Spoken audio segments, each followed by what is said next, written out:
তাহলে আজকের যে গ্রেট হিমালয় দেখতে পাই, এই গ্রেট হিমালয়ের সূত্রপাত হয়েছিল ইওসিনের শেষ ভাগে, কিন্তু পরীক্ষা অপশন নেব না। যদি বলে গ্রেট হিমালয় বা হিমালয় উৎপত্তি কোন সময় থেকে, অলিগোসিন থেকে, অলিগোসিন থেকে হিমালয় উৎপত্তি বিসিএস এর মেনে কোশ্চেনটা বারংবার এসেছিল। তাহলে কি বললাম, তাহলে গ্রেট হিমালয় কোন যুগে হয়েছিল, অলিগোসিনে হয়েছিল। গ্রেট হিমালয় হাইস্ট পিকের নাম কি, মাউন্ট এভারেস্ট। এটা কোন দেশে রয়েছে, নেপালে রয়েছে। এর উচ্চতা কত, 48.86 মিটার। Very good. এরপরে চলে আসবো মিওসিন। মিওসিন টাইম পিরিয়ডটা কি আছে বলো।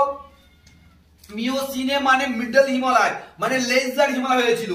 মিওসিন মানে মিডল হিমালয় বা লেজার হিমালয় ছিল। মিওসিনে হাইস্ট পিকের নাম কি, সরি তোমার ভুল বললাম, middle Himalaya. Middle Himalaya highest পিকের নাম কি, পীর পাঞ্জাল। এ কি রেঞ্জ দিয়ে গঠিত, পীর পাঞ্জাল। তারপরে বলো